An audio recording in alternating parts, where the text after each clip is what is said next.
अस्सलामु अलैकुम वरहमतुल्लाहि वबरकातुहू। Welcome to JK civil service. तो माय डियर स्टूडेंट्स, आपको मालूम है आज हमारा थर्ड लेक्चर जो होगा रिलेटेड टू जुडिशरी, क्योंकि जो हमारे कुछ नए पोस्ट्स आ गए हैं उसके रिलेटेड जो सिलेबस होगा उसमें मेन टारगेट रहेगा जुडिशरी। तो इसलिए हमने जुडिशरी पे डिटेल टॉपिक्स यहाँ पे लिए, तो जिसमें हमने पिछले दो लेक्चर्स में यूनियन जुडिशरी को डिस्कस किया है। तो आज जो हम इस लेक्चर में पढ़ने वाले हैं, जो कुछ हम इसमें सीखेंगे तो वो सीखेंगे रिलेटेड टू स्टेट जुडिशरी के बारे में। तो let us we will discuss the state judiciary. तो यहां से अगर हम स्टार्ट करेंगे my dear students, state judiciary में आता है हमारा क्या, हाई कोर्ट। देखो माय डियर स्टूडेंट्स, इससे पहले जो हमने पढ़ा है पिछले लेक्चर्स में सुप्रीम कोर्ट के बारे में, आज जो हम पढ़ने वाले हैं वो है हाई कोर्ट के बारे में। कुछ चीजें आपको दिखेंगे सिमिलर और बाकी चीजें दिखेंगे आपको बिल्कुल डिफरेंट। जो स्टेट जुडिशरी है किससे, यूनियन जुडिशरी से। हमने वहां पे पढ़ा है एक हमारी जो जुडिशरी है दैट इज इंटीग्रेटेड, उसमें जो हमारा टॉप पे है वो है सुप्रीम कोर्ट, और इसके अलावा इसके डाउन है फिर हाई कोर्ट, और इसके अलावा फिर है बाकी सबऑर्डिनेट कोर्ट्स, जैसे कि यहां पे मैं बोलूंगा सबऑर्डिनेट कोर्ट्स जो होते हैं। लेकिन माय डियर स्टूडेंट्स, जुडिशरी का जो पहला टॉपिक था वो सुप्रीम कोर्ट था, वो हमने ऑलमोस्ट डिस्कस किया है। तो लेकिन जो अब बारी है किस चीज की, वो है हाई कोर्ट की, और ये हाई कोर्ट भी काफी ज्यादा प्रोन है जेके एसएसबी में, यहां से वो क्वेश्चंस पूछते हैं। तो इसलिए मैंने इस पे आज का लेक्चर लाया है हाई कोर्ट रिलेटेड। तो हम हाई कोर्ट के बारे में आज कुछ अंडरस्टैंड करने की कोशिश करेंगे। देखो माय डियर स्टूडेंट्स, जो हमारा हाई कोर्ट है, स्टेट में जो हाई कोर्ट्स होते हैं, फॉर एग्जांपल मैं यहां पे आपको बताऊंगा, अगर मैं स्टेट जुडिशियल सिस्टम को देख लूंगा, जो स्टेट में जुडिशियल सिस्टम है, मैं ये यूनियन की बात नहीं करता हूं। क्यों, हाई कोर्ट कहां पे होता है, ये होता है स्टेट्स में, याद रखना। ये सेंटर में नहीं होता है, सेंटर में आपको मालूम है वहां पे होता है सुप्रीम कोर्ट, लेकिन हमारे स्टेट्स में क्या होते हैं, हाई कोर्ट्स। तो इसीलिए यहां पे जो जुडिशियल सिस्टम है हमारा, इंडियन जुडिशियल सिस्टम है, उसमें जो हाई कोर्ट है ये ऑपरेट होता है बिलो सुप्रीम कोर्ट। जैसे कि मैंने आपको यहां बोला हाई कोर्ट जो है ये है बिलो सुप्रीम कोर्ट, ठीक है अभी तक। तो इसके बारे में जो ये जुडिशरी बनती है स्टेट की, तो हाई कोर्ट किसकी जुडिशरी बनती है, फिर ये स्टेट की जुडिशरी बनती है। लेकिन एक सेपरेट जुडिशरी हम इसको मान के नहीं चलेंगे, that is work under the supervision of the supreme court. ये अपनी जगह इंडिपेंडेंट नहीं है, ये हाईएस्ट कोर्ट ऑफ अपील नहीं है। जब भी इसका कोई मसला होता है तो ये मसला कहां पे फॉरवर्ड करता है, सुप्रीम कोर्ट को। तो ये इसके अंडर काम करता है, किसके अंडर, सुप्रीम कोर्ट के अंडर। ये सेपरेट हम मान के नहीं चलते। लेकिन ये जो डिफरेंट हाई कोर्ट्स हमने रखे हैं डिफरेंट स्टेट्स में, ये क्यों रखे हैं, इसका एक ही सबसे इंपॉर्टेंट रीजन ये है, क्योंकि इससे हमारे जो सुप्रीम कोर्ट है उसका वर्कलोड कम हो जाएगा। क्योंकि यहां से हम थोड़ा डिसेंट्रलाइज हो गए हैं और हमने स्टेट्स में हाई कोर्ट्स रखे, और इसके अलावा स्टेट हाई कोर्ट के अलावा भी हमने रखे हैं डिफरेंट अपने अपने डिस्ट्रिक्ट में डिस्ट्रिक्ट कोर्ट्स यानी कि सेशन कोर्ट्स रखे हैं, सबऑर्डिनेट कोर्ट्स रखे, और भी इसके अलावा ये खासकर एक ही चीज के लिए जिससे हमारा वर्कलोड कम हो जाएगा। अदरवाइज अगर एक ही कोर्ट होगा दैट इज सुप्रीम कोर्ट, तो उस पर काफी ज्यादा फिर वर्कलोड हो जाएगा। तो इसीलिए हमने स्टेट में एक और जुडिशरी इंस्टॉल कर ली जिसका नाम है हाई कोर्ट।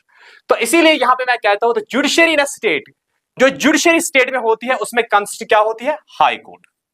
ये जो मैंने आपको कहा हाई कोर्ट कहां पे होता है, स्टेट में, ये सेंटर में नहीं होता है, ये स्टेट्स में होता है।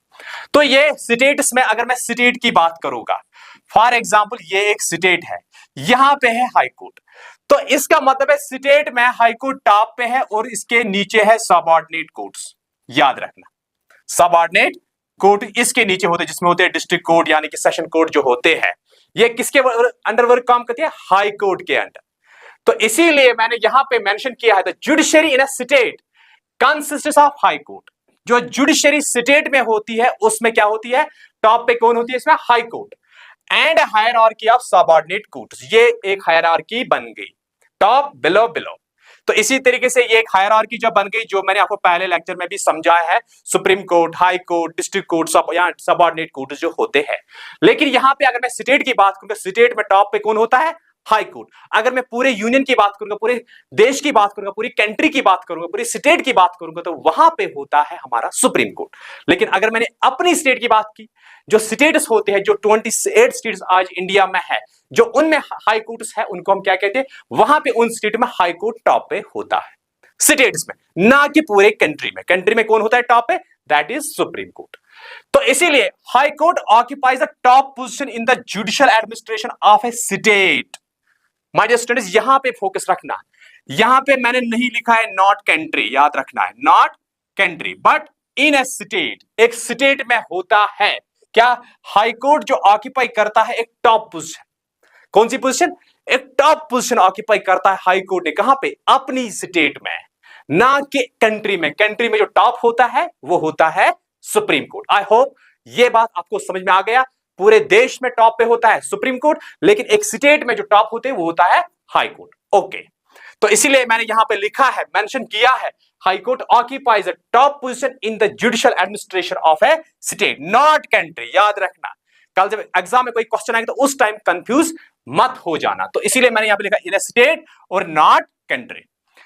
ये थे थोड़ी बहुत इंट्रोडक्शन किसके बारे में? हाई कोर्ट्स के बारे में। हाई कोर्ट कहां पे होते हैं? एक स्टेट्स में होते हैं। ये एक कंट्री में नहीं होता है। कंट्री में हमारा एक ही होता है, वो क्या है? हमारा सुप्रीम कोर्ट। ये हाई कोर्ट डिफरेंट स्टेट्स में होते हैं। अब हम पढ़ेंगे यहां पे ऑरिजिन। जिस तरीके से हमने सुप्रीम कोर्ट का ऑरिजिन पढ़ा है, उसी तरीके से हम यहां पे हाई कोर्ट के ऑरिजिन के रिलेटेड बात करेंगे। जैसे कि माय डियर स्टूडेंट्स, आप लोग को मालूम है, जब हमने पिछले लेक्चर्स में यूनियन जुडिशरी को पढ़ लिया, तो हमने उसका ऑरिजिन जो ढूंढा है वो हमने कंपनी रूल में ढूंढा है। जब रेगुलेटिंग एक्ट हुआ वहां पे 1773 के दौरान जो रेगुलेटिंग एक्ट हुआ, तो उसी रेगुलेटिंग एक्ट में 1774 में सुप्रीम कोर्ट हमारा एस्टैब्लिश हो गया। तो यही से ग्रोथ स्टार्ट हो गई। फिर गवर्नमेंट ऑफ इंडिया एक्ट 1935 में, फिर 1937 में एस्टैब्लिश हुआ फेडरल कोर्ट, फिर आफ्टर इंडिपेंडेंस 28 जनवरी। ये जो पैटर्न रहा, ये जो प्रोसेस रही, तो वो प्रोसेस हमने ट्रेस आउट करके लाई कहां से? 1773 से। किसके लिए? सुप्रीम कोर्ट के लिए। तो उसी तरीके से आज हम यहां पे जानेंगे हाई कोर्ट्स का ऑरिजिन। हाई कोर्ट्स का जो ऑरिजिन है ये कहां से हमने ट्रेस आउट करके देखा है, क्योंकि यहां से भी क्वेश्चंस आते हैं डिफरेंट एग्जाम्स में, और हम एक्सपेक्ट करते हैं जो ये पोस्ट सब आ गई इनमें ये काफी ज्यादा इंपॉर्टेंट हॉट जो रहेगा, मेन टॉपिक रहेगा जहां से क्वेश्चंस पूछे जाएंगे। जिस तरह से माय डियर स्टूडेंट्स यहां पे जो मैंने लिखा है हाई कोर्ट, ऐसी कोई स्टूडेंट कंफ्यूज नहीं हो जाएंगे। फॉर एग्जाम्पल कोई स्टूडेंट अगर पहली बार लेक्चर देख रहा है या कंफ्यूज हो रहा है ये ऐसी क्या लिखा है, तो ऐसी हाई कोर्ट। आई होप आप लोग को पता ही है, फिर भी मैंने आपके ये बेटरमेंट के लिए कहा, ये जो हाई कोर्ट है दैट इज ऐसी मींस हाई कोर्ट। इनका ऑरिजिनेट हुआ है इंडिया में इन 1862 में। कब? तो इसका मतलब है पहले हमारे भारत में सुप्रीम कोर्ट का ही ऑरिजिन हुआ रेगुलेटिंग एक्ट के दौरान 1773 के दौरान, जो 1774 में हुआ। लेकिन ये जो इसका ऑरिजिन है हाई कोर्ट्स का जो ऑरिजिन है 1862, तो इसका मतलब है ये हुआ आफ्टर द रिवोल्ट ऑफ 1857 के दौरान। तो it means it is later than the supreme court. पहले सुप्रीम कोर्ट का ही ऑरिजिन हमने देख लिया कहां से, और इसके बाद जो हाई कोर्ट्स का ऑरिजिन लेटर आया आफ्टर द रिवोल्ट ऑफ 1857। किसमें? 1862 में। तो जब हाई कोर्ट्स का ये ऑरिजिनेट हुआ 1862 में, ये सेटअप हो गए, क्योंकि सुप्रीम कोर्ट एक ही होता है, हाई कोर्ट बहुत सारे होते हैं। ये सेटअप हो गए एक साथ। कहां पे? कलकत्ता में, मुंबई में और मद्रास में। तीन हाई कोर्ट्स एक ही डेट पे एस्टैब्लिश हो गए, जो हो गए कब? 1862 में। कल एग्जाम में अगर क्वेश्चन आएगा तो कलकत्ता का हाई कोर्ट कब सेटअप हुआ? 1862। या अगर ये क्वेश्चन है मुंबई का हाई कोर्ट कब सेटअप हुआ? 1862। या अगर मद्रास का ये क्वेश्चन है ये कहां पे सेटअप होता है? 1862 में। तीनों के लिए एक ही डेट है, क्योंकि तीन हाई कोर्ट्स एक ही बार एस्टैब्लिश हो गए। तो आई होप आपको ये बात समझ में आ चुकी यहां पे। इसके अलावा each provinces in British India came to have its own high court. each province, हर किसी provinces में, क्या ब्रिटिश इंडिया के हर किसी provinces में अपना अपना हाई कोर्ट रहा उस टाइम। तो ये प्रेवेंसेस क्या है ये मैं आपको यहां पे समझाऊंगा। ये प्रेवेंस सिस्टम क्या होता था उस टाइम के दौरान। माय डियर स्टूडेंट्स, मैं आपको ये अच्छे से समझाऊंगा ये प्रेवेंस सिस्टम है क्या। देखो ये जो मैं आपको यहां पे समझाऊंगा, ईच प्रेवेंस, ब्रिटिश प्रेवेंस जो है, देखो my dear students, for example ये आप कंसीडर कीजिए, ये रहा हमारा भारत बिफोर इंडिपेंडेंस। तो इस पूरे भारत पे ब्रिटिशर्स राज नहीं कर रहे थे। हम बोलते हैं यहां पे ब्रिटिशर्स राज कर रहे थे, लेकिन पूरे भारत पे नहीं, वो कुछ एरियाज पे राज कर रहे थे। फॉर एग्जाम्पल ब्रिटिशर्स यहां पे राज कर रहे थे, यहां पे राज कर रहे थे, यहां पे राज कर रहे थे, यहां पे राज कर रहे थे, यहां पे राज कर रहे थे। इनको हम कहते हैं ब्रिटिश प्रोविंस। क्या कहते हैं? दैट इज ब्रिटिश इंडिया, हम इसको कहते हैं। इस एरिया को हम क्या कहते हैं? British India. तो आप कंफ्यूज है, सर क्या ब्रिटिशर्स पूरे इंडिया पे राज नहीं कर रहे थे? लेकिन एक एग्जांपल फॉर एग्जाम्पल आपको बताऊंगा, क्या जम्मू एंड कश्मीर पर भी ब्रिटिशर्स राज कर रहे थे?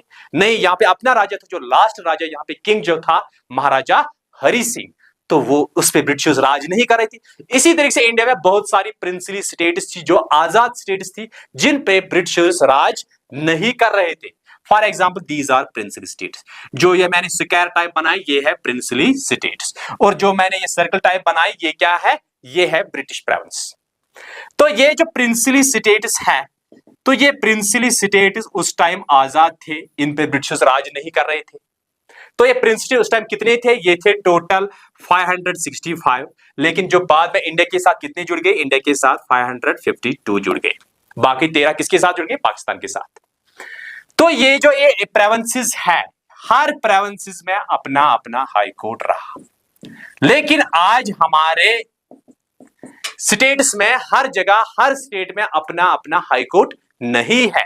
जिस तरीके से यहां पे हमने लिखा है, हमने समझा है, each provinces in British India came to have own high court. हर ब्रिटिश प्रोविंसेस में है क्या? अपना अपना हाई कोर्ट। लेकिन आज मैं अगर बात करूंगा, इंडिया आज 28 स्टेट्स है, तो लेकिन हमारे 25 हाई कोर्ट्स ही है। अदरवाइज इसके अलावा हमारे 8 यूटीज भी है, लेकिन 25 हाई कोर्ट्स ही है। तो आज हर स्टेट हर यूटी में हाई कोर्ट नहीं है, तो एक कंफ्यूजन क्वेश्चन अराइज स्टार्ट हो गया। तो जो आंसर हम आगे करेंगे इसी स्लाइड में। और इसके बाद ये जो इस टाइम ईच ब्रिटिश प्रोविंस, अगर कल क्वेश्चन आया, आज इंडिया में क्या हर स्टेट में अपना अपना हाई कोर्ट है? नहीं, हर स्टेट में अपना अपना हाई कोर्ट नहीं है। 2 स्टेट 3 स्टेट को भी एक ही हाई कोर्ट हो सकता है। क्या उस टाइम ब्रिटिश प्रोविंस में हर ब्रिटिश प्रोविंस में हाई कोर्ट था? यस। तो उसका आंसर क्या है? हाँ, उस टाइम हर ब्रिटिश प्रोविंस में अपना अपना इट्स ओन हाई कोर्ट, अपना अपना हाई कोर्ट होता है। तो यहां पे मैं डिस्कस करूंगा नेक्स्ट पॉइंट। देखो माय डियर स्टूडेंट्स, ये तो कॉन्स्टिट्यूशन, यहां से हम अब बात करेंगे। देखो माय डियर स्टूडेंट्स, यहां से हम स्टार्ट करेंगे अब दूसरी स्लाइड। देखो माय डियर स्टूडेंट्स, यहां पे क्या कहता है? The constitution of India provides for a high court for each state. और क्वेश्चन एक अराइज हो गया, सर यहां भी आपने बोला हमारे स्टेट में, हमारे देश में 25 हाई कोर्ट्स ही है, अदरवाइज हमारे 28 स्टेट्स है। तो देखो कॉन्स्टिट्यूशन क्या बोल रहा है? कॉन्स्टिट्यूशन क्या बोल रहा है? India provides for high court each state. तो हर स्टेट में हाई कोर्ट है, ये कौन कहता है? हमारा संविधान कहता है, हमारा कॉन्स्टिट्यूशन कहता है। लेकिन माय डियर स्टूडेंट्स, सब्र की बात है, पेशेंस की बात है। देखो my dear students, 7th constitutional amendment हो गया कब? 1956 एक्ट में। मुझे एक्ट सॉरी इसका भूल गया, तो यहां पे एक्ट लिखना। 1956 एक्ट में 1956 में क्या हुआ? 7th constitutional amendment. इस अमेंडमेंट में क्या बोला गया? इस अमेंडमेंट में क्या चेंजेस आ गई? इस अमेंडमेंट में बोला गया है ये बात, ओ लिसन, एक स्टेट के अलावा भी 2 स्टेटों को भी एक ही हाई कोर्ट हो सकता है। मीन्स 2 स्टेटों को भी एक ही हाई कोर्ट हो सकता है। और ये किसने बोला? 7th constitutional amendment act 1956। ये कल एग्जाम में आएगा। किस एक्ट में कहा गया है एक ही हाई कोर्ट हो सकता है? 2 स्टेट्स में, 3 स्टेट्स में एक ही हाई कोर्ट हो सकता है। किस अमेंडमेंट में? ये कहा 7th कॉन्स्टिट्यूशनल अमेंडमेंट एक्ट 1956 में। अदरवाइज कॉन्स्टिट्यूशन ने क्या बोला? Constitution of India provides for a high court for each state. अगर कभी स्टेटमेंट में क्वेश्चन आया, वहां पे ये स्टेटमेंट लिखा है, दिस स्टेटमेंट इज राइट। लेकिन इसके बाद अगर आपको एक्सप्लेनेशन मांगी किसी ने, तो एक्सप्लेनेशन के लिए नहीं, जो 7th कॉन्स्टिट्यूशनल अमेंडमेंट एक्ट हुआ 1956 के दौरान, उस एक्ट के दौरान कहा गया है एक स्टेट को नहीं, अब 2 स्टेट को, 3 स्टेट को भी एक ही हाई कोर्ट हो सकता है। तो यहां पे मैं आपको एक एग्जांपल से समझाऊंगा माय डियर स्टूडेंट्स। जैसे कि मैं अगर बात करूंगा पंजाब, हरियाणा और प्लस चंडीगढ़, एक ही हाई कोर्ट है। तीनों स्टेट को, 2 स्टेट्स एक यूटी आती है, ये 2 स्टेट्स है और एक यूटी है। 2 स्टेट्स और एक यूटी को एक ही हाई कोर्ट है। वो उसका हाई कोर्ट का बेंच कहां पे है? वो है चंडीगढ़ में। लेकिन माय डियर स्टूडेंट, मुझे लास्ट लेक्चर में एक स्लिप ऑफ टंग हो गई, मिस्टेक हो गई। उसमें मैंने एक पॉइंट कहा, मैंने वहां पे लिखा पंजाब हिमाचल प्रदेश। मैं उस टाइम सुप्रीम कोर्ट पढ़ा रहा हूं, यूनियन जुडिशरी पढ़ा रहा हूं। तो मैंने यहां पे लिखा हिमाचल प्रदेश, लेकिन माइनस यहां पे हिमाचल प्रदेश नहीं, हिमाचल प्रदेश को अपना हाईकोर्ट है, तो यहां पे क्या है, हरियाणा और चंडीगढ़। तो अब आपको इस पे यकीन आ गया, हाँ 7th कॉन्स्टिट्यूशन एक्ट में जो कहा है वो प्रैक्टिकल भी हमारे सामने है। ये मैंने एक एग्जांपल, ऐसी एग्जांपल इंडिया में बहुत सारी है। जैसे मैं अगर कलकत्ता की बात करूंगा, मुंबई की बात करूंगा, जो यूटीज है ये ऑलमोस्ट किनके साथ मर्ज है, विद डिफरेंट स्टेट्स। अगर दिल्ली के यूटी की बात करूंगा, वहां उसको अपना हाई कोर्ट है, 1966 में वो एस्टैब्लिश हो गया है, तो दिल्ली यूटी को अपना हाई कोर्ट है। अब तो जम्मू एंड कश्मीर रिसेंटली जो यूटी बन गई, तो इसका चैप्टर कुछ अलग है। देखो माय डियर स्टूडेंट्स, तो ये आपको अब इस चीज पे यकीन आ गया, हाँ दो स्टेट्स को भी एक ही हाई कोर्ट हो सकता है। लेकिन और एक चीज यही से ऐड कीजिए, क्योंकि दोबारा पढ़ने की कोई जरूरत नहीं है। इसमें और एक चीज कहा गया, एक ही गवर्नर दो स्टेट को भी हो सकता है, 3 स्टेट्स को भी हो सकता है। ये जरूरी नहीं है हर स्टेट को अपना अपना गवर्नर होना चाहिए, नहीं, जिस तरीके से ये जरूरी नहीं है हर स्टेट में अपना अपना हाई कोर्ट होना चाहिए, जिस तरह से ये जरूरी नहीं है उसी तरीके से ये भी जरूरी नहीं है हर स्टेट में अपना अपना गवर्नर होना चाहिए। गवर्नर भी 2 स्टेट्स और 3 स्टेट्स को भी हो सकता है। ये दो बातें किसमें कही गई, 7th कॉन्स्टिट्यूशन एक्ट 1956 में। इसके बाद जो तीसरा पॉइंट है यहां पे हमारा, वो है territorial jurisdiction of high court is coterminous with territory of state. इसका मतलब क्या है, फॉर एग्जांपल अगर मैं सुप्रीम कोर्ट का ज्यूरिसडिक्शन देख लूंगा, किसका, सुप्रीम कोर्ट का ज्यूरिसडिक्शन, पूरा टेरिटोरियल एरिया है जो भारत का टेरिटोरियल एरिया, लेकिन मैंने यहां पे टेरिटोरियल एरिया कहा। ये टेरिटोरियल एरिया यहां पे क्यों लिखा है, इसका क्या रीजन है। देखो my dear student, for example मैं यहां से आपको बताऊंगा, फॉर एग्जांपल थोड़ा बहुत आपको, ये है हमारा भारत, तो हर जगह पे इस बॉर्डर के साथ पॉपुलेशन नहीं होती है, कभी कभार ये पॉपुलेशन यहां तक होती है, यहां तक होती है, कहीं जगहों पे होती है बॉर्डर के साथ, लेकिन कई जगहों पे बॉर्डर से बहुत आगे होती है, बॉर्डर के साथ बिल्कुल नहीं होती है, कई जगहों पे होती है। तो लेकिन अगर यहां से फॉर एग्जांपल है, तो ये जो एरिया है टेरिटोरियल एरिया बन गया, तो सुप्रीम कोर्ट का जो ज्यूरिसडिक्शन है वो खाली यहां तक नहीं है, वो बराबर अपने इस बॉर्डर लाइन तक है, वो इस टेरिटोरियल एरिया को सारा कवर करते हैं। वो खाली स्टेट्स और यूटीज को कवर नहीं करते, वो होल टेरिटोरियल एरिया को कवर करते हैं, उसी में फिर स्टेट्स भी आती है, उसी में यूटीज भी आती है, वो उसका ज्यूरिसडिक्शन होता है। उसी तरीके से मैं अगर यहां पे एग्जांपल दूंगा, फॉर एग्जांपल यूपी को अपना हाई कोर्ट है जो इलाहाबाद में है, इसका बेंच सबसे बड़ा हाई कोर्ट इंडिया में किस स्टेट का है, इलाहाबाद का। सर ये भी क्वेश्चन है, क्या ये हाई कोर्ट कॉमन नहीं, सेम नहीं होते, नहीं ये सेम नहीं होते, क्योंकि it depends upon the workload. ये वर्कलोड किस स्टेट में ज्यादा है, यूपी बहुत बड़ी स्टेट है इसलिए वहां पे वर्कलोड ज्यादा है, वहां पे जजेस ज्यादा है, तो वहां का हाई कोर्ट हम कहते हैं इसकी स्ट्रेंथ काफी ज्यादा है, वो बड़ा है as compare to other states. देखो हमारे यूपी की जो ज्यूरिसडिक्शन है, यूपी का जो टेरिटोरियल एरिया है, उसके हाई कोर्ट का, जो यूपी का हाई कोर्ट है उसका जो ज्यूरिसडिक्शन है वो पूरा टेरिटोरियल एरिया उसमें आता है। खाली जहां जहां से पॉपुलेशन हम देखेंगे वहां तक ही नहीं, पूरा टेरिटोरियल एरिया उसकी ज्यूरिसडिक्शन में आता है, किस, जो वहां का हाई कोर्ट होता है। देखो अब यहां पे जो हमने ऑलरेडी डिस्कस किया, at present there are 25 high courts. Presently कितने हाई कोर्ट्स हैं हमारे देश में, 25 हाई कोर्ट्स प्रेजेंटली हमारे देश में, 25 हाई कोर्ट। लेकिन इस पॉइंट को याद रखना, यहां पे आप लोग प्रिपरेशन कर रहे हैं, कुछ पॉइंट्स आपको हमेशा एग्जाम से पहले 2-4 दिन 5 दिन करंट में जाना है, करंट में देख लेना कहीं चेंज तो नहीं आ गई। यहां से ये आती है, हमेशा के लिए नहीं रहने वाला है, इसमें चेंज आ सकती है करंट। इसीलिए मैंने पिछले लेक्चर जो यूनियन जुडिशरी पढ़ा, मैंने वहां पे नहीं पढ़ा who is the chief justice of supreme court right now. क्यों नहीं पढ़ा, फॉर एग्जाम्पल मैं पढ़ाऊंगा आज, आप लोगों ने लिख के रखा, नोटिस बना ले, लेकिन 15 दिन के बाद उसकी टर्म खत्म हो गई, उसका टेन्योर 65 ईयर ओल्ड हो गया, तो फिर वो रिटायर हो गया, नया कुछ बन गया, आपने वो लिखा है, कल एग्जाम में उसका नाम है, सर बोलोगे अरे हमने वो लिखा, ये आंसर ही नहीं है, सारा शायद गलत पढ़ा रहा है। तो लेकिन इसीलिए मैं जो करंट रिलेटेड जो चेंज होने वाले वो पॉइंट्स में यहाँ पे मेंशन नहीं करता, मैं आपको बोलता हूं उस चीज को करंट से रिलेट कर दो। तो इसीलिए अगर प्रेजेंट ही हम देखेंगे, नो डाउट, तो वहां हमारे पास कितने 25 हाई कोर्ट्स है। तो इसका मतलब है, अब आपको समझ में आ गया, 28 स्टेट्स अगर है, 8 यूटीज है, तो इसका मतलब ये नहीं है हर स्टेट में हाई कोर्ट है। तो हमारे पास खाली 25 हाई कोर्ट्स है, अदरवाइज कितने एडमिनिस्ट्रेटिव यूनिट्स है हमारे, 36 है। तो इंस्टेड ऑफ दैट हमारे पास खाली 25 हाई कोर्ट्स है। अब आपको अच्छे से समझ आ गया, नहीं 2 स्टेट और 3 स्टेट और यूटीज ये मर्ज है, कई स्टेटों के साथ वहां पे एक ही हाई कोर्ट होता है, 2 स्टेटों को भी 3 स्टेटों को भी। अब आपको ये बात अच्छे से समझ में आ गई। अब मैं बात करूंगा जिस तरीके से हमने सुप्रीम कोर्ट का पढ़ा है, पार्ट 5 में आता है सुप्रीम कोर्ट, आर्टिकल 124 टू 147 तक, उसी तरीके से आज हम यहां पे पढ़ेंगे। ये जो आता है ये supreme high court, state judiciary जिसको हम कहते हैं, स्टेट जुडिशरी जो हाई कोर्ट है, ये किस पार्ट में आता है? पार्ट 6 में। पार्ट 6 में यहां पे थोड़ा मुझे टाइप करने में यहाँ पे रोमन नजर नहीं आया, इसीलिए मैं ये रोमन में हमेशा होता है लिख के, इसीलिए ये पार्ट 6 जो मैंने कहा, इट मीन पार्ट 6 मैंने अब लिखा है रोमन में। और जो आर्टिकल है वो 214 से लेकर 231 तक, 214 से लेकर 231 तक किस के लिए है? स्टेट जुडिशरी के लिए है।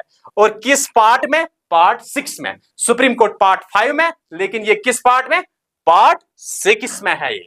तो अब जो हमारा नेक्स्ट पॉइंट है वो है हमारी ऑर्गेनाइजेशन। अब हम हाई कोर्ट स्टेट जुडिशरी की जो ऑर्गेनाइजेशन वो हमें अब पढ़ना है। देखो my dear students, I hope अभी तक आप लोगों को अच्छे से समझ में आ गया।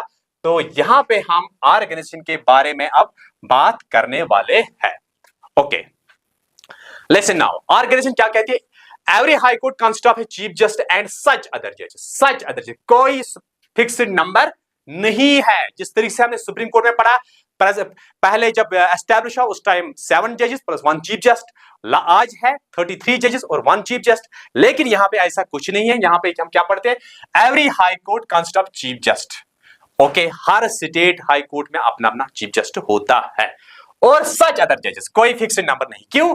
मैंने आपको बोला it depends upon the workload of the high court, it depends upon the workload of the state high court. उस स्टेट में जो हाई कोर्ट है उसका वर्कलोड कितना है। जैसे कि अभी मैंने आपको बोला इसी लेक्चर में, सबसे बड़ा हाई कोर्ट कहां पे है? इलाहाबाद हाई कोर्ट, जो यूपी का हाई कोर्ट है। क्यों? वहां पे ज्यादा वर्कलोड है और वहां पे ज्यादा जजेस है, वो सबसे ज्यादा बड़ा कोर्ट बनता है, बड़ा हाई कोर्ट बन जाएगा। और जो छोटी स्टेट है वहां पे कम वर्कलोड है और वहां पे कम जजेस होंगे, तो वो छोटा हाई कोर्ट है। तो इसके लिए कोई फिक्स्ड नंबर नहीं है। तो लेकिन अगर कभी कभार क्वेश्चन आए कितने जजेस होने चाहिए, तो आप याद रखना उसका आंसर एक ये भी होगा, it depends upon the workload, it depends upon the workload. तो यहां पे आपको ये पॉइंट याद रखना है, every high court consist of chief justice and such other जजेस, और कुछ जजेस होते हैं। और नंबर सेकंड यहां पे, constitution does not specify the strength of A high court. जो मैंने अभी बोला, कॉन्स्टिट्यूशन ने स्पेसिफाई नहीं किया, कॉन्स्टिट्यूशन डज नॉट स्पेसिफाई जो स्ट्रेंथ ऑफ हाई कोर्ट है। क्यों? मैंने आपको बोला क्या, यहां पे क्वेश्चन क्या है? It depends upon the workload of the state and leaves it the description of the president. मतलब क्या है यहां पे इस टर्म का? And leaves it is the description of the president. मैं आपको समझाऊंगा। फॉर एग्जांपल, हमारे जितनी भी स्टेट्स इंडिया में है वो सब एक जैसी नहीं है। उनकी पॉपुलेशन देखो, उनकी ज्योग्राफी देखो, वो वेरी होती है from one state to another state. उसी तरीके से जो स्टेट्स होती है, फॉर एग्जाम्पल ये एक स्टेट है, ये एक स्टेट है, ये एक स्टेट है। फॉर एग्जाम्पल इस स्टेट में जजेस को इंक्रीज करना है, मतलब आज 5 है, इसको थोड़ा इंक्रीज करना, वर्कलोड थोड़ा बढ़ गया है, लेकिन ये पावर किसके हाथ में है? ये मैं नहीं कर सकता हूं, ये आप लोग नहीं कर सकते।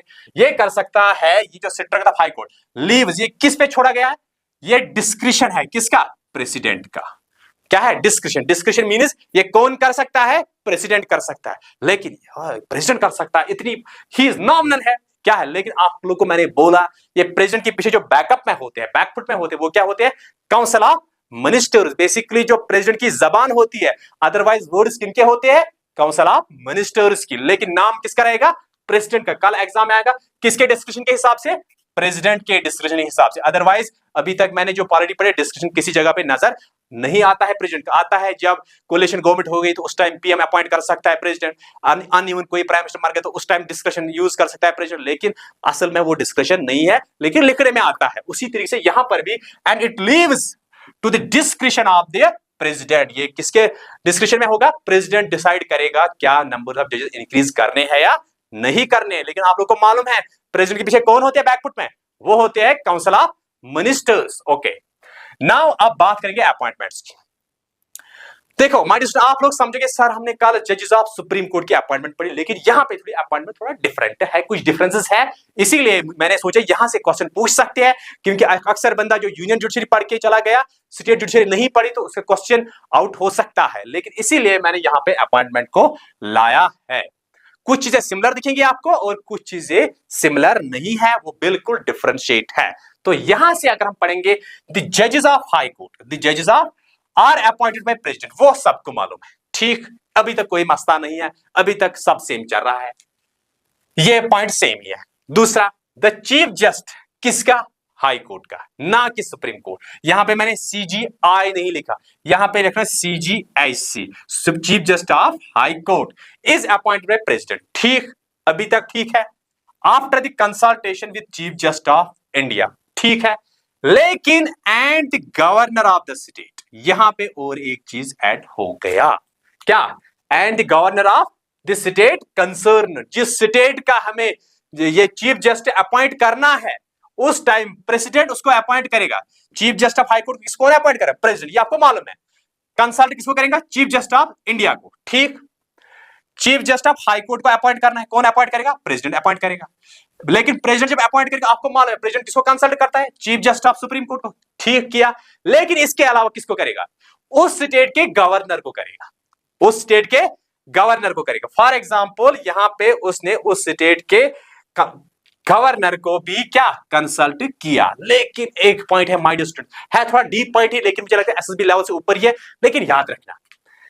देखो फॉर एग्जाम्पल, कभी कभार हमने मतलब जो पंजाब है, हरियाणा है और चंडीगढ़, इस स्टेट हाई कोर्ट का हमें चीफ जस्टिस अपॉइंट करना है। अपॉइंट कौन करेगा? प्रेसिडेंट। किसकी कंसल्टेशन में? चीफ जस्टिस ऑफ इंडिया की कंसल्टेशन में। उस टाइम फॉर अगर पंजाब को अपना गवर्नर, हाई कोर्ट को अपना गवर्नर, और इस चंडीगढ़ को मतलब यूटी को अपना लेफ्टिनेंट गवर्नर है, उस टाइम हम क्या करेंगे? फॉर एग्जाम्पल, उस टाइम हम इन कंसर्न्ड गवर्नर को भी कंसल्ट करेंगे। फॉर एग्जाम्पल, किसी दो स्टेट में, यहां पे चलो अगर यहां पे आपको नहीं समझ, फॉर एग्जाम्पल यहां पे दो स्टेट को एक ही हाई कोर्ट है, तो उस टाइम हमें कंसल्ट करना है बाद में दोनों स्टेट के गवर्नर को। इसीलिए यहां पे लिखा ना chief justice and the governor of the state. अगर दो स्टेट को एक ही हाई कोर्ट था, तो दोनों स्टेट के गवर्नर को हमें कंसर्न करना है। तो आई होप ये बात आपको समझ में आ गई। एड क्या हुआ? गवर्नर ऑफ दैट स्टेट को भी कंसल्ट करना है, गवर्नर ऑफ दैट स्टेट को भी कंसल्ट करना है। तो सुप्रीम कोर्ट में ऐसा कुछ भी नहीं है। सुप्रीम कोर्ट की जो प्रोसेस आपको मैंने पढ़ा पिछले लेक्चर में, आई होप वो आपको समझ में आ गई। लेकिन यहां पे ऐड हो गया गवर्नर, क्यों? इसीलिए यहां पे क्वेश्चन बन सकता है और काफी इंपॉर्टेंट क्वेश्चन भी बन सकता है यहां पे। और नंबर थर्ड में यहां पे डिस्कस होता है अपॉइंटमेंट ऑफ अदर जजेस, the chief justice of concern high court is also consulted. लेकिन जब अब बाकी जजों की बात आ गई, अभी तक प्रेसिडेंट किसको कंसल्ट कर रहा था? एक तो चीफ जस्टिस ऑफ इंडिया को, दूसरा गवर्नर को। अब जब बाकी जजेस अपॉइंट होंगे, तो उस टाइम उस स्टेट, उस हाई कोर्ट के चीफ जस्टिस को भी, उस हाई कोर्ट के चीफ जस्टिस, अब थर्ड वन भी आ गया। इससे पहले प्रेसिडेंट ने खाली दो कंसल्ट की, एक chief justice of India plus governor of that state. किसको अपॉइंट करने के लिए? Chief justice of high court को। अब बाकी जजों की, अब अदर जजेस की बात यहां पे आ रही है। अब यहां पे चीफ जस्टिस की बात नहीं आ रही, अब अदर जजेस की बात आ रही। जब अदर जजेस की बात आएंगी, तो उस टाइम और एक पर्सन ऐड होगा। कौन? वो है ये भी ऐड होगा इसमें। फिर इसको अदर जजेस, the chief justice of concern high court is also consulted, उसको भी कंसल्ट करना है। तो आई होप ये आपको अभी तक अच्छे से समझ में आ चुका है। तो अब हम नेक्स्ट पॉइंट पे जा रहे हैं, ठीक है? कंसल्ट। देखो माय डियर स्टूडेंट्स, इसमें एक पॉइंट रह गया, वो हम यहां पे डिस्कस करेंगे। In case of common high court, governor of all states, जो मैंने अभी कहा, अगर कोई कॉमन हाई कोर्ट है, ये मैंने अलग से मेंशन किया, मुझे याद नहीं था मैंने अलग से मेंशन किया, लेकिन यहां पे मैंने अलग से इसको मेंशन किया। In case of common high court की अगर बात है, तो governor of all the states, तो दो स्टेट को एक ही हाई कोर्ट है, तो दोनों स्टेट के गवर्नर को हमें उस टाइम कंसल्ट करना है। तो ठीक है, ये हमने ऑलरेडी डिस्कस किया। Now we will discuss the qualification. ये क्वालिफिकेशन बिल्कुल डिफरेंट है as compare to the qualification of the supreme court जजेस and chief justice of the India की। देखो माय डियर स्टूडेंट, क्वालिफिकेशन है क्या यहां पे? एक पॉइंट सेम है क्या? ही should be a citizen of India, he should be a citizen of India. चलो ठीक है, जो सुप्रीम कोर्ट का जज चीफ जस्टिस होता है, वो भी सिटीजन ऑफ इंडिया होना चाहिए। उसी तरीके से यहां पर भी जो हाई कोर्ट का जज है या चीफ जस्टिस है, वो भी must be citizen of India, क्योंकि मैंने आपको बोला हम किसी ऐरे गैरे को जज या चीफ जस्टिस नहीं बना सकते हैं। जो दूसरा पॉइंट है, he should have a judicial office in the territory of India for 10 years। क्या उसको कोई जुडिशियल ऑफिस होना चाहिए टेरिटरी ऑफ इंडिया में? कितने सालों से? 10 सालों से। मतलब वो प्रैक्टिस कर रहा था, चाहे वो एज ए, तो इसका जुडिशियल ऑफिस अपना होना चाहिए। फॉर जुडिशियल ऑफिस मीन्स ये अगर अदर देन हाई कोर्ट भी किसी कोर्ट में काम कर रहा होता, तो कितने सालों से? 10 ईयर्स से। नंबर थर्ड है यहां पे he should have been advocate of high court for 10 years. ये एडवोकेट होना चाहे हाई कोर्ट का कितने साल से? 10 ईयर्स से। और नंबर फोर्थ क्या है? The constitution makes no provision for appointment of distinguished jurist. जो मैंने आपको इससे पहले भी बोला है, सुप्रीम कोर्ट में भी जो जज बनता है, फिर अगर प्रेसिडेंट को दिखेगा कोई ये है डिस्टिंग्विश्ड ज्यूरिस्ट। जो ज्यूरिस्ट मींस माहिर कानून, जिसको कानून के बारे में काफी ज्यादा इंफॉर्मेशन थी। जिस तरह से ऐसी मुखर्जी जो लीगल एडवाइजर था हमारे मतलब कॉन्स्टिट्यूएंट असेंबली का, he was a senior jurist. उसी तरीके से बहुत सारे ऐसे ज्यूरिस्ट, अस्टन जो है, अस्टन एक इंग्लिश फिलोसोफर है, ही वाज ए ज्यूरिस्ट। उसी तरीके से जो डिस्टिंग्विश्ड ज्यूरिस्ट होगा वो क्या बनेगा? जज ऑफ हाई कोर्ट भी बन सकता है। लेकिन इसके लिए कॉन्स्टिट्यूशन ने कोई प्रोविजन नहीं रखा है उसकी अपॉइंटमेंट के लिए। प्रेसिडेंट को लगा, चीफ जस्टिस को लगा, जो कंसल्टेशन प्रोसेस जो थी, जो हमारा कोलिजियम प्रोसेस है, उसको लगा नहीं ये बिल्कुल सही बंदा है, ये to able to became a जज ऑफ द हाई कोर्ट। अगर उनको लगा है तो उस टाइम उसको वो बना सकते हैं एज ए जज of supreme high court, sorry not supreme court. तो यहां पे कॉन्स्टिट्यूशन ने इसके लिए कोई भी प्रोविजन नहीं रखा है उसकी अपॉइंटमेंट के लिए। तो यहां से आपको अब हम दूसरा पॉइंट डिस्कस करने जा रहे हैं। अभी तक जो क्वालिफिकेशन हमने डिस्कस की, he should be a citizen of India, ये आपको याद रखना है। He should have held a judicial office in the territory of India for 10 years. Judicial office होना चाहिए कितने सालों से? 10 सालों से। और he should have been advocate of high court for 10 years. तो नाउ यहां पे we will discuss the tenure of जजेस। देखो माय डियर स्टूडेंट्स, अगर हम देखेंगे टेन्यूर जो होता है, ये एक्चुअली होता है जो members of Lok Sabha, Rajya Sabha, president, vice president, इनके लिए टेन्यूर होता है। दीज जजेस आर अपॉइंटेड आइदर द जजेस ऑफ सुप्रीम कोर्ट और हाई कोर्ट। इनके लिए कोई फिक्स्ड टेन्यूर नहीं है, लेकिन इनकी रिटायरमेंट एज होती है। और अपॉइंटमेंट के लिए इनकी कोई मिनिमम एज क्राइटेरिया नहीं है। जिस तरह से हम कहते हैं, फॉर एग्जाम्पल, अगर कोई लोकसभा का मेंबर बने तो 25 इयर्स एज होनी चाहिए। अगर कोई राज्यसभा का मेंबर बनेगा 30 एज होनी चाहिए। अगर कोई प्रेसिडेंट बनना चाहता है तो 35 इयर्स एज होनी चाहिए। तो अगर कोई 5 सरपंच बनना चाहता है तो फॉर एग्जाम्पल अगर कोई 5 बनेगा तो उसकी एज 21 होनी चाहिए। ये एज वेरी हो जाती है। तो अब हम जो यहां पे जजेस के बारे में डिस्कस करते हैं, the constitution has not fixed the tenure of a जज ऑफ ए हाई कोर्ट। इसका कोई टेन्योर फिक्स नहीं है, क्या मिनिमम एज कोई फिक्स नहीं है। जिस तरह से यहां पे कोई मिनिमम एज फिक्स करके है, जज के लिए कोई मिनिमम एज नहीं है, लेकिन उसकी क्वालिफिकेशन ये आती है, ये क्वालिफिकेशन है उसके पास, वो जज बन सकता है। व्हाट सो एवर उसकी एज क्या है, दैट डजंट मैटर, लेकिन उनकी रिटायरमेंट एज होती है, वो मैं यहां पे आपको बता दूंगा।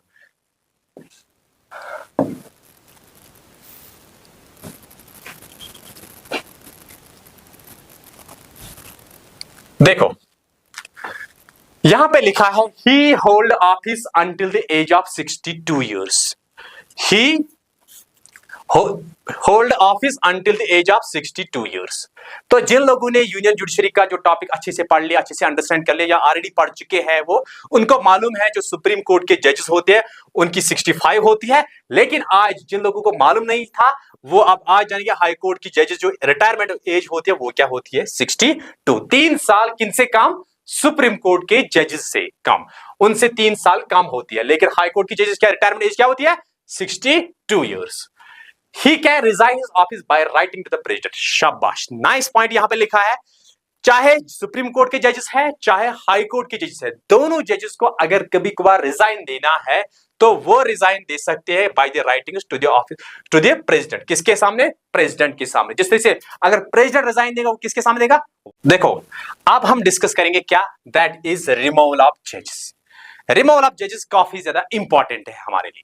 हमारी जुडिशरी में जो रिमूवल ऑफ जजेस है that is very difficult.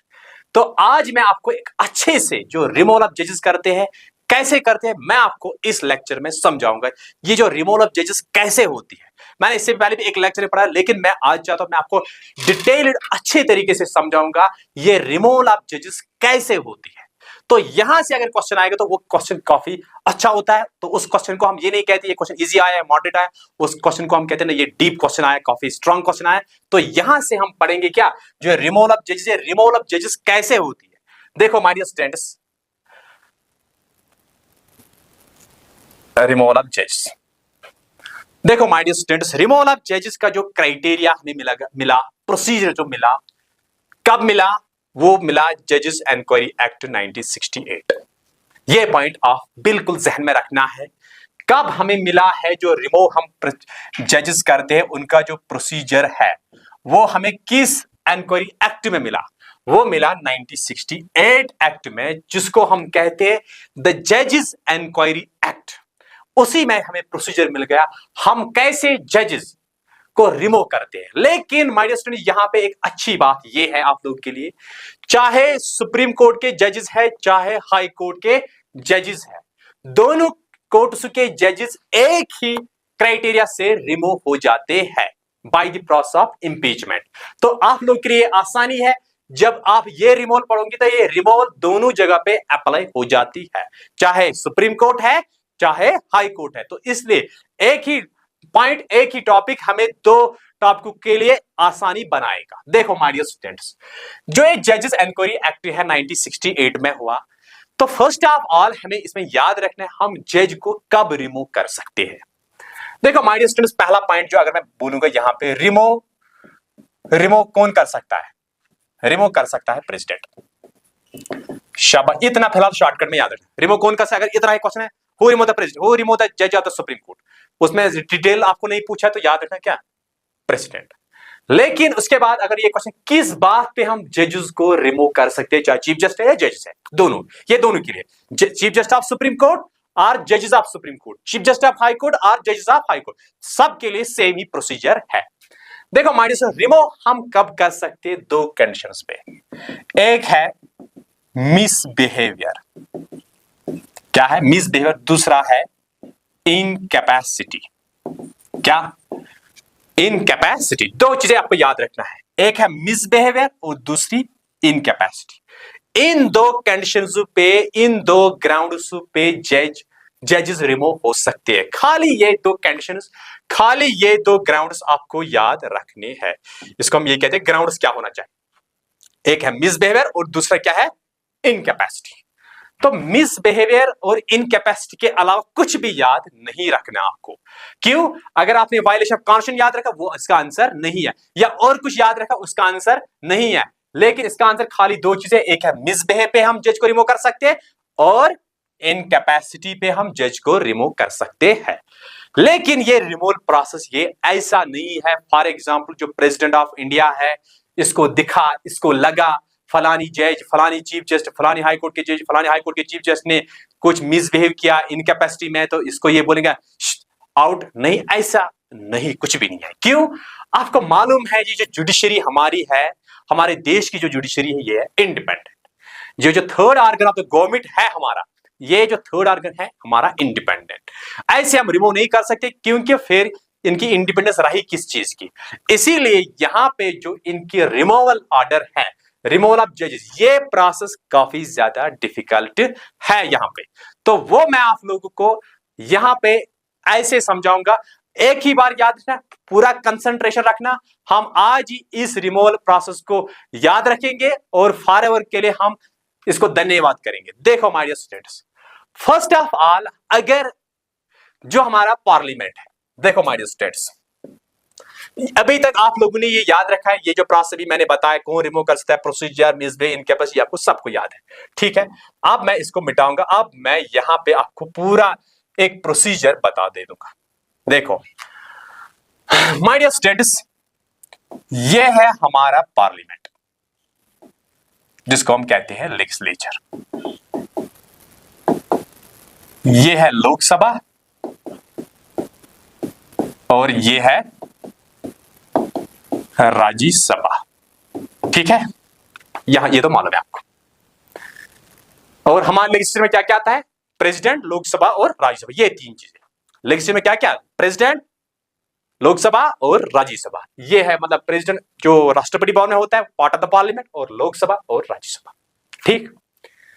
For example, यहां पे किसी जज का नाम है फॉर एग्जाम्पल राजू, ये मिसबिहेवियर और इनकैपेसिटी में लगा, इन्वॉल्व है, लगा, अभी पूरा हम कन्विक्टेड नहीं है ये, तो इसको हम कैसे रिमूव कर सकते हैं? पहला पॉइंट, फॉर एग्जाम्पल, अगर लोकसभा के मेंबर्स को पता चल गया है फलानी जज जो है ये मिसबिहेवियर में इन्वॉल्व है या इनकैपेसिटी में, दोनों हाउस में से किसी हाउस को पता चलनी चाहिए, चाहे लोकसभा है चाहे राज्यसभा है।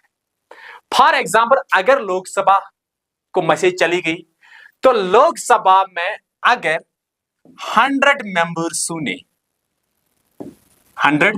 ने क्या की, नोटिस, किसके खिलाफ, राजू के खिलाफ। क्यों? इनको लगता है he is involve in misbehaviour और incapacity, suspected, not to find guilty, अभी कुछ पता ही नहीं, लगता है, सस्पेक्टेड है। तो लोकसभा के 100 मेंबर्स ने क्या किया, नोटिस, किसके खिलाफ, राजू के खिलाफ। क्यों? ही इज इन्वॉल्व इन मिसबिहेवियर और इनकैपेसिटी, दोनों में एक चीज में। फॉर एग्जाम्पल, अगर लोकसभा को मैसेज नहीं मिली, लोकसभा ने नोटिस नहीं की, ये मैसेज किसको चली गई, राज्यसभा को। फॉर एग्जाम्पल, राज्यसभा में जरूरत है हमें 50 मेंबर्स की, क्या 50 मेंबर्स की हमें जरूरत है। 50 मेंबर्स जब यहां से नोटिस निकालेंगे, एक लेक्चर में मैंने कहा, लेकिन उस टाइम थोड़ा जल्दी हो गया मैं, लेकिन आज मैं आपको अच्छे से समझाऊंगा। यहां पे 100 मेंबर्स, यहां पे 50 मेंबर्स की नोटिस, ठीक। ये रहा पहला पॉइंट। अगर कोई जज इन्वॉल्व है मिसबिहेवियर और इनकैपेसिटी में, या लोकसभा के 100 मेंबर्स उसके खिलाफ नोटिस निकालेंगे, या राज्यसभा के 50 मेंबर्स नोटिस निकालेंगे, ठीक है। अब फॉर एग्जाम्पल इसने निकाली, लोकसभा ने निकाली, तो फिर ये नोटिस किसके पास जाएंगी, नोटिस जाएंगी, दूसरा पॉइंट है प्रिसाइडिंग ऑफिसर के पास, प्रिसाइडिंग ऑफिसर के पास, ठीक है। अगर इसने निकाली तो इसके प्रिसाइडिंग ऑफिसर के पास, इसके प्रिसाइडिंग ऑफिसर के पास। मैं दोनों को समझाऊंगा आपको। इसने निकाली तो प्रिसाइडिंग ऑफिसर के पास, इसने निकाली तो प्रिसाइडिंग ऑफिसर के पास, ठीक। चलो, प्रिसाइडिंग ऑफिसर कौन होता है लोकसभा का, ये आपको मालूम है, वो होता है कौन, स्पीकर, वो होता है स्पीकर। राज्यसभा का प्रिसाइडिंग ऑफिसर कौन होता है, वो होता है चेयरमैन, वो कौन होता है, चेयरमैन, याद रखना। इसका होता है स्पीकर, इसका होता है चेयरमैन, ये आप लोग को मालूम है ऑलरेडी। तो इसके बाद इस प्रिसाइडिंग ऑफिसर, चाहे इसके पास चली गई चाहे इसके पास, चाहे यहां से आई चाहे यहां से, अगर यहां से तो यहां पहुंचेगी, अगर यहां से यहां पहुंच जाएगी। फॉर एग्जाम्पल, यहां पहुंच गई स्पीकर के पास, स्पीकर के पास पावर है, प्रिसाइडिंग ऑफिसर के पास पावर है। किस चीज का पावर है, ये इस नोटिस जो जिस स्पीकर के पास आई, इसका पावर क्या है, ये इस नोटिस को एडमिट भी कर सकते हैं और रिफ्यूज भी कर सकते हैं। क्या कर सकते हैं, एडमिट भी, रिफ्यूज भी। ये किसके पास पावर है, ये स्पीकर के पास पावर है। एडमिट भी कर सकता है और रिफ्यूज भी कर सकता है वहीं पे। तो आपको यहां से पता चल गया स्पीकर की पावर्स कितनी है। जब आपको कल किसी कॉम्पिटिटिव एग्जाम में या कल क्वेश्चन आएगा स्पीकर की पावर बता रहे हैं, ये पावर जरूर याद रखना, उसको ये पावर भी होता है, जब रिमूवल ऑफ जजेस की नोटिस आती है उसके पास, वो उसको एडमिट भी कर सकता है और रिफ्यूज भी कर सकता है। उसी तरह से अगर इसके पास भी ये पावर है, क्या, ही विल एडमिट भी कर सकता है और रिफ्यूज भी कर सकता है, ठीक। अभी ठीक चल रहा है। देखो माय डियर स्टूडेंट्स, रिसेंटली दीपक मिश्रा जो चीफ जज था 2018 में, उसके खिलाफ एक नोटिस निकाली लोकसभा ने। उस टाइम सुमित्रा महाजन थी स्पीकर, सुमित्रा महाजन ने उसी टाइम उस बिल को, क्या, उस नोटिस को रिफ्यूज किया। 2018 की बात है, जब दीपक मिश्रा क्या था, chief justice of supreme court, जज, आई थिंक जज और चीफ जस्टिस, मुझे पूरा याद नहीं, जज और चीफ, दोनों में एक था, उसके खिलाफ नोटिस चल गई, तो वो किसमें, इनकैपेसिटी रिलेटेड, तो सुमित्रा महाजन ने उसको वहीं पे रिफ्यूज किया है। क्यों, मैंने कहा ये स्पीकर के पास पावर रहता है। फॉर एग्जाम्पल, अगर इसने एडमिट किया, ठीक, तो एडमिट के बाद तीसरा पॉइंट क्या है, इसके लिए एक कमेटी बिठाएगी। क्या बैठेगी, एक कमेटी। उस कमेटी को हम कहते हैं कोलिजियम। क्या कहते हैं, कोलिजियम। कोलिजियम में क्या होता है, मैंने बोला आपको कल भी, कोलिजियम में नंबर ऑफ जजेस रहते हैं। कोलिजियम में क्या रहेगा, chief justice of India plus chief justice of any high court plus senior jurist या डिस्टिंग्विश्ड जूरिस्ट जिसते वनो। अब क्वेश्चन है, अगर चीफ जस्टिस के खिलाफ नोटिस चली गई, अब चीफ जस्टिस के खिलाफ अगर नोटिस चली गई, तो फिर यहां पे सीनियर मोस्ट जज ऑफ सुप्रीम कोर्ट अगर इसके खिलाफ नहीं, किसी जज के खिलाफ, तो फिर चीफ जस्टिस रहेगा। ये बात याद रख, कभी ये मत सोचिए सर अगर चीफ जस्टिस के खिलाफ ही नोटिस है तो यहां पे फिर रहेगा कोई सीनियर मोस्ट जज ऑफ सुप्रीम कोर्ट। लेकिन अगर जज के खिलाफ, चाहे हाई कोर्ट की जज या सुप्रीम कोर्ट की, तो रहेगा कौन? Chief justice of India, chief justice of any high court और सीनियर जूरिस्ट। इनकी एक कमेटी बैठेगी, जिस कमेटी को हम क्या कहते हैं? कॉलेजियम। लेकिन माय डियर स्टूडेंट, जब कमेटी बैठेगी, वो कॉलेजियम बैठेगा, तो वहां पे अगर इस कॉलेजियम ने उस जज को फाइंड आउट किया है, क्या किया है? Find out. नाउ जज इज गिल्टी। हाँ, जज क्या है? इसको गिल्टी करार दिया गया है। हाँ, he is involved in misbehaviour और इनकैपेसिटी। कितने पॉइंट बन गए? 3, 1, 2 और 3। गिल्टी करार, प्रोसेस स्टार्ट है। फिर ये नोटिस कहां जाएंगे? फिर वापस लेजिस्लेचर के लोकसभा में। फिर इसको चौथे पॉइंट में लेजिस्लेचर के दोनों हाउस से पास करके लाना है। लेजिस्लेचर से क्या पास करके लाना है? होनी चाहिए लेजिस्लेचर में, क्या पास होनी चाहिए। पहले कहां पे? लोकसभा में फॉर एग्जाम्पल, फिर उसके बाद राज्यसभा में। लेकिन ये जो लोकसभा में पास हो जाएंगी या राज्यसभा में पास हो जाएगी, लेकिन होनी चाहिए किस मेजॉरिटी के साथ? स्पेशल मेजॉरिटी के साथ। किस मेजॉरिटी के साथ? स्पेशल मेजॉरिटी के साथ। लोकसभा में और राज्यसभा में किस मेजॉरिटी के साथ? स्पेशल मेजॉरिटी के साथ इसको पास करना है। Special majority means 2/3 members must be present and voting। 2/3 members जरूरी प्रेजेंट होने चाहिए और वोट करेंगे। तो फिर उसके बाद 50% जो total strength of the house होगी उससे पास होनी चाहिए, क्योंकि ये इजी मैटर नहीं है। तो जिस दिन लोकसभा ने भी पास किया स्पेशल मेजॉरिटी के साथ, और इसके बाद राज्यसभा की बारी, और जिस दिन राज्यसभा पास करेगा इसको, तो उसी दिन जज ऑफ सुप्रीम कोर्ट है या हाई कोर्ट है, उसी दिन रिमूव हो जाएगा। जिस दिन राज्यसभा ने फाइनल पास किया, आज पास किया, तो प्रेसिडेंट आएगा उसको रिमूव करेगा। तो आई होप ये जो पूरी प्रोसेस आपने समझ ली यहां से। क्या जजेस इंक्वायरी एक्ट में जो प्रोसीजर हमको बोला गया है, जिसको हम कहते हैं रिमूवल ऑफ जजेस, वो जो रिमूवल ऑफ जजेस कैसे हो रही है, तो पहले आपको याद रखना चाहिए, नोटिस निकालने चाहे लोकसभा से तो 100 मेंबर्स, राज्यसभा से निकालेंगे तो 50 मेंबर्स, अगर लोकसभा से निकालेगी तो फिर अगर किसके पास जाएंगे? प्रिसाइडिंग ऑफिसर के पास। प्रिसाइडिंग ऑफिसर आपको मालूम है वो हम किसको कहते हैं? स्पीकर को। यहां का जो प्रिसाइडिंग ऑफिसर है हम उसको किसको कहते हैं? दैट इज चेयरमैन को। तो यहां पे अगर एडमिट हो गई तो इनके पास, दोनों के पास ये पावर रहता है, ये इस नोटिस को एडमिट भी कर सकते हैं और रिफ्यूज भी कर सकते हैं। फॉर एग्जाम्पल अगर एडमिट किया तो फिर कहां जाएंगे? इसके लिए एक कमेटी बैठेंगी। कौन बैठाएगा? ये स्पीकर प्रिसाइडिंग ऑफिसर। इसको देखना he is find now guilty or not, ये गिल्टी है या नहीं है। तो उस टाइम तो फिर कॉलेजियम बैठेगा। कॉलेजियम में क्या क्या होता है? Chief justice of India, chief justice of any high court और सीनियर जूरिस्ट होना चाहिए उसमें। तो जब ये कमिटी उस जज को फाइंड आउट करेगी नाउ ही इज गिल्टी, हाँ he is involved in misbehaviour और इनकैपेसिटी, क्योंकि ये दो ग्राउंड्स आपको याद रखने ही है। तो जब गिल्टी होगा तो उसके बाद लेजिस्लेचर में पास होनी चाहिए बाय स्पेशल मेजॉरिटी। कैसे? लोकसभा भी पास करेंगे इसको स्पेशल मेजॉरिटी के साथ और राज्यसभा भी पास करेंगे इसको स्पेशल मेजॉरिटी के साथ। क्यों यहां पे सिंपल मेजॉरिटी का प्रोविजन नहीं है? क्यों? यह है मैटर इंडिपेंडेंस ऑफ जजेस। तो special majority means 2/3 members must be present and voting, और उसके बाद 50% of the total strength of that house pass होना चाहिए, फिर जाके प्रेसिडेंट उसको रिमूव कर सकते हैं।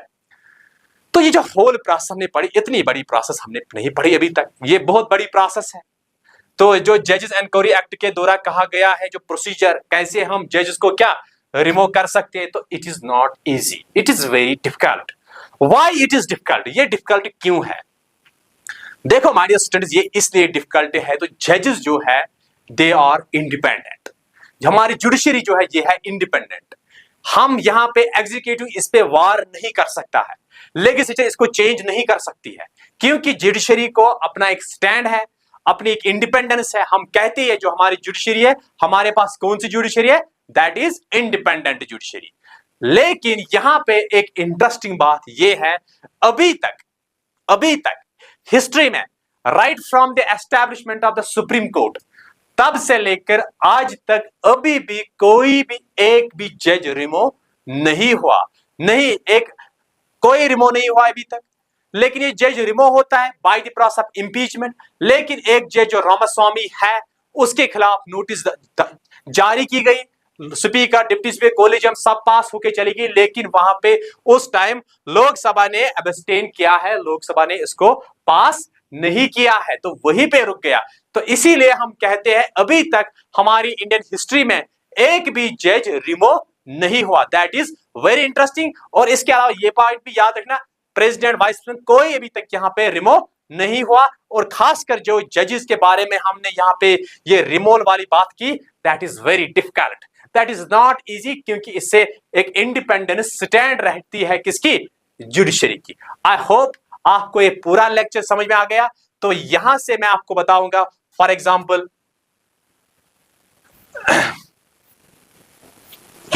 एक तो जो हमने हाई कोर्ट का थोड़ा डिस्कशन पढ़ लिया, ऑरिजिन जो इसके बाद आया, इसके बाद जो ऑर्गेनाइजेशन है, अपॉइंटमेंट है, और इसके अलावा क्वालिफिकेशन के बारे में हमने पढ़ा, टेन्यूर ऑफ जजेस जो हमने पढ़ा है, और रिमूवल ऑफ जजेस। तो सारे टॉपिक्स इसमें इक्वली इंपॉर्टेंट है।